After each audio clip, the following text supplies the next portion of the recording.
Let's stay in the attitude of prayer. Magpabilin ta sa pag-ampo. I want to share something with you. Kasi gusto nga ipaambit sa inyo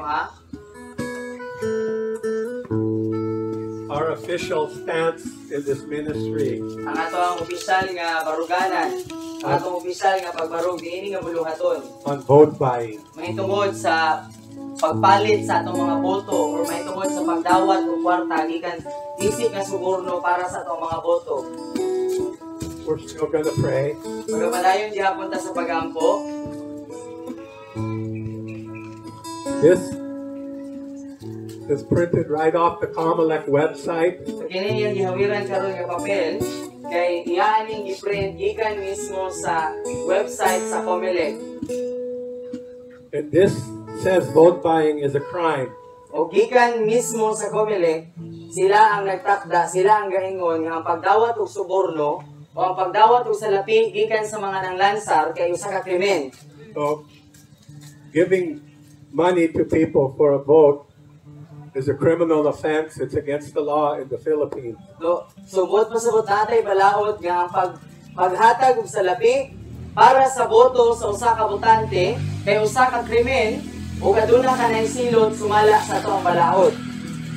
So, it says here in their own words from Comelec, Magikan mismo ni sa Comelec sila may nagingon.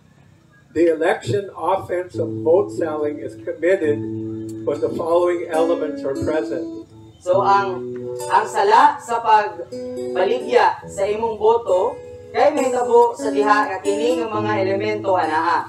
Any person, association, corporation, group, or community solicits or receives directly or indirectly any expenditure or money or promise of any office of employment, public or private, and the purpose is to induce anyone or the public in general to vote for or against any candidate or withhold his vote in election or to vote for or against any aspirant for the nomination or choice of candidate in a convention or similar selection process of political party.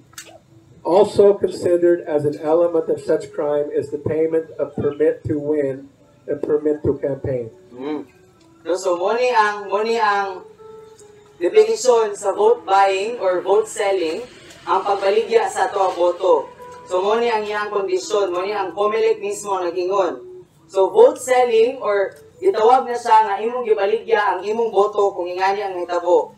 Si bisan kinsa nga tawo, grupo sa mga tawo nga asosasyon, korporasyon, grupo o komunidad sa mga tawo, musulisit, mangayo o mudawat, direkta man o dili direkta, sa bisan unsa nga salapi o saad, gikan sa bisan kinsa o asa nga opisina o dili gaha trabahuan, publiko man o pribado, ug ang tumong niini mao ang pagpugos o ang pagsugyot sa bisan kinsa o sa publiko sa kadaghanan nga muboto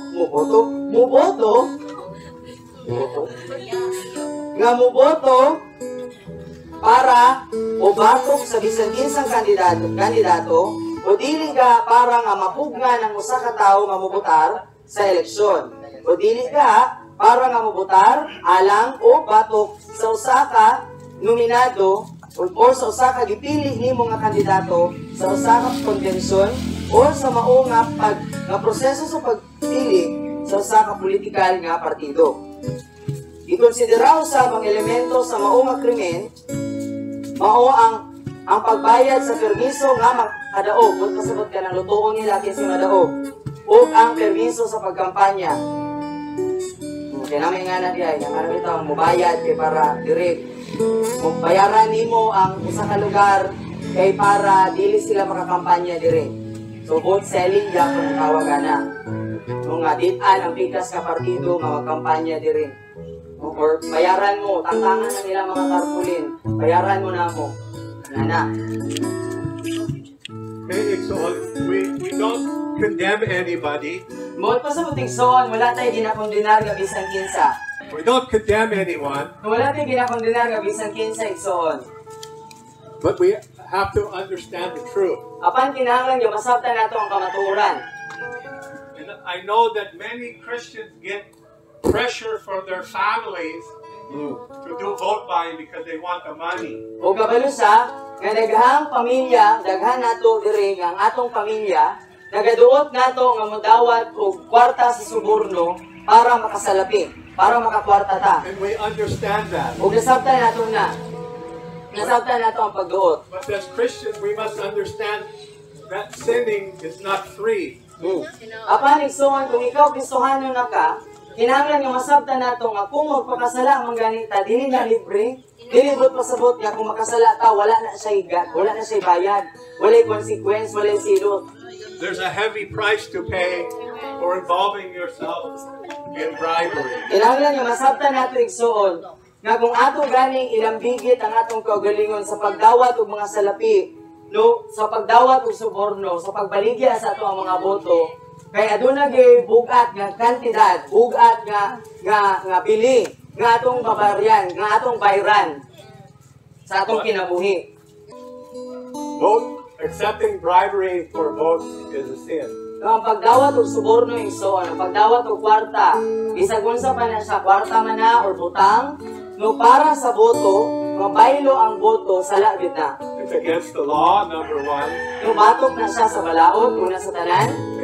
And I'm going to share some scriptures with you. What does God say about accepting bribes? Kung nga siya ihatag ng mga pipila ka mga bersikulo, kung sa gingon sa pulong sa Ginoo ug sa Biblia, may tungod sa pagdawat og suborno, sumala sa Ginoo. Many Christians are involved in vote buying. So daghan kayong mga Kristohanon nga naglambigit gihapon ini pagpalit sa boto. And they justify it by saying, no, it's not a bribe, it's a gratuity. Dayon Thank you for voting for me. Here's 5,000 pesos. no, dayon ang ilang himon nga rason, maingon sila nga dili man ni sala, dili man ni suborno kay kwarta man ni nato pahalipay man ni gikan sa gobyerno. Na kung dili na siya sala, ngano tinago man, dayon ngano man nga ihatag panahon sa eleksyon. Gamayon man sila nga salamat sa pagboto nako ani ang 5,000. No matter what you call it, it's on, it's bribery. Bisan pag unsa imong hingalan ana, unsa pa imong i-label ana, ang tawag ana suborno gyapon. And it's against the law in the Philippines, and it's against the law of God. Ug batok na siya sa balaod sa Pilipinas, sa atong yuta igsoon, ug batok po na sa balaod sa Dios. People may get money, but what price? What price does that money cost them? No lagi makakwarta ka, tinuod, aduna kay salapi, naa kay panggamit, pero unsa may baylo ana. Okay. The dangers of bribery. Kung kini ang mga kakuyaw sa pagdawat og suborno. We understand that it can corrupt not just individuals, but also entire So systems. nasabtan nato nga pwede niini madaot or matagaan o kaguba. Dili lamang ang tagsa-tagsa ka mga tao apan ang tibuok na sistema. Those politicians who practice vote buying are breaking the law, and yet people want them to be the leaders in our nation. E kung imo hunahon kining mga tao nga nanglansa, nga nanghatag og salapi, no? Ilaang gibuak, wala sila misunod sa balaod, nga ilaang gipanumpaan, nga ilang proteksyonan. Kunya karon ang mga tao kay gusto pa nato sila ibutang sa posisyon. And we have Christian pastors who support vote buying. Ug aduna gani mga Kristohano mga pastor nga nagasuporta o pagbaligya sa atong boto. And so these entire systems are corrupted. Sumuna nga ang tibuok na sistema kay daot na. We don't condemn, Wala ta nagkondenar, but we don't participate in corruption. apan igsoon dili ta dapat mahimong partisipar, dili ta mag-apil-apil sa buhat sa korupsyon. And this is why it's so important that each one of us prays for our nation. Amen.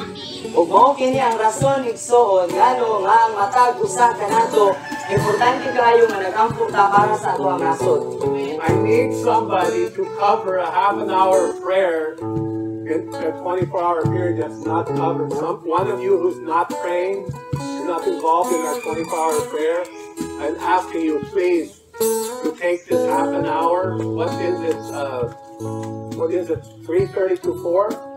Is that what you have? What you used to have? Okay, so 4 to 4:30 is not being covered. Is there anyone here who's willing to pray for our nation from 4 to 4:30? So, for a half an hour. so naaba nato diri nga wala pa'y prayer time.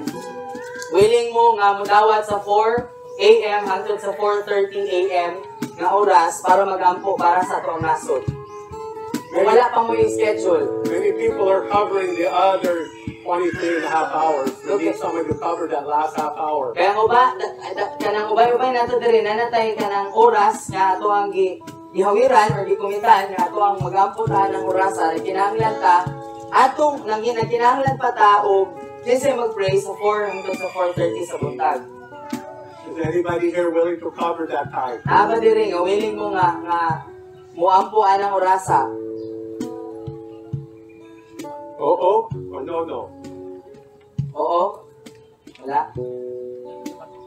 Do you understand how important praying for our nation is? Nasabtan man nato ang sa kaimportante so na pagampo para sa atong nasod.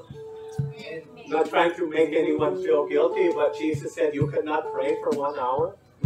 Kung dili man ni siya para nga pagduot sa ato para ipabati sa ato ang asadan taapan.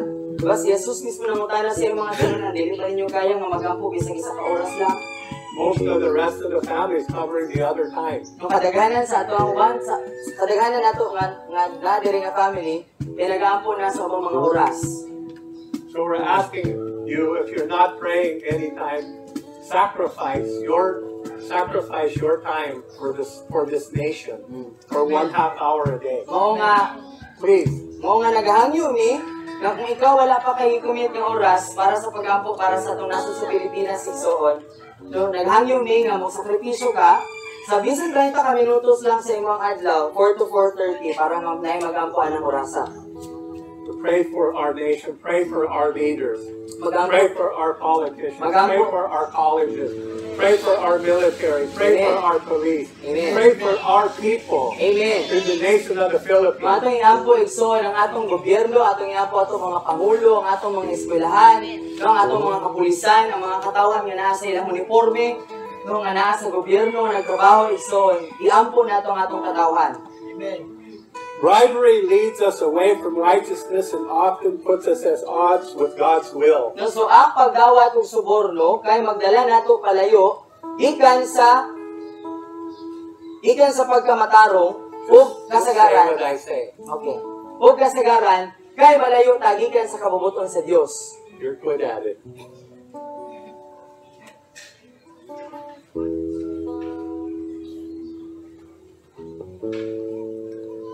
When we align ourselves with bribery, we're bringing corruption into our own heart, we're bringing corruption into our own home, into our own family, into our own cities. No, so kung magdawat ganita og kwarta gikan sa eleksyon, magdawat og kwarta sa lapi sa suborno igsoon, kaya atong ginapasalud ang korupsyon sa atong kaguliyong kasing-kasing, sa atong balay, sa atong pamilya, sa atong syudad.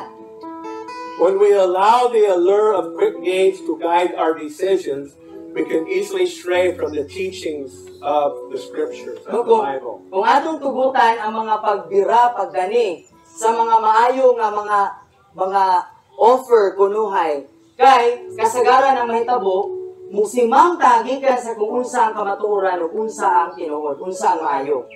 Whether we're leaders or not, just every ordinary Christians, it's vital for us to remember that honesty and integrity should always be our priority. Amen. No, leader man ka or usa ka Kristohanon, kinahanglan nga masabtan nato igsoon nga usa ka prinsipyo sa usa ka tinuod nga Kristohanon. May baruganan, may integridad, but pasabot balay kasaway sa iyang baruganan ug matinud-anon. The Bible offers stern warnings about the consequences of accepting or offering bribes, highlighting that ethical compromises will lead us down a dark path of greed and selfishness. No, ang Biblia naghatag nato og mga pasidaan igsoon kung unsa ang dautan nga sangputanan sa pagdawat og suborno sa lapi gikan sa eleksyon nga kasagaran nga magdala nato nga mahimo tang katawhan nga dalo hapog sirok. I'll give you just a few scriptures. There's many scriptures. There's more than 30 scriptures in the Bible about bribery and corruption. Sobra pa sa 30 ka mga bersikulo ang makita nimo sa Biblia igsoon may tungod sa korupsyon, may tungod sa suborno. Proverbs 17:23 The wicked accept bribes in secret to pervert the course of justice. Panultihon 17:23, ang dautan madawat og suborno alang nga sikreto nga pagdawat alang sa pagtuis sa hustisya. Perverting justice in our nation for all people. Lubot pa sa pag ginatuis ang hustisya para sa tanang tao. You understand the consequences to our people because of corruption in our government and corruption in the church. Nasabtan ba nato igsoon unsa ang sangputanan sa atong pagdawat o ginagmay ng mga salapi, no? Ginagmay na pero ang sangputanan dako kayo para sa atong nasod ug sa mga tawo niini nga nasod. Exodus 23:8. Exodo 23:8. Do not accept a bribe, for a bribe blinds those who see and twist the words of the innocent. Ayaw ka mo pagdawat og suborno tungod kay ang suborno makapabuta sa mga nakakita ug iyang tuison ang pulong ni atong mga inosente. Proverbs 15:27. Panultihon 15:27. The greedy bring ruin to their households, but the one who hates bribes will live. Ang mga hakog dalo siro magdala og kaguba sa ilang panimalay. Apan ang kadtong usa nga nagdumili o nagsalikway sa pagdawat og suborno magdala og kinabuhi. Deuteronomy 16:19. Deuteronomio 16:19. Do not pervert justice or show partiality. Do not accept a bribe, for a bribe blinds the eyes of the wise and twists the words of the innocent. Ayaw to isa ang hustisya.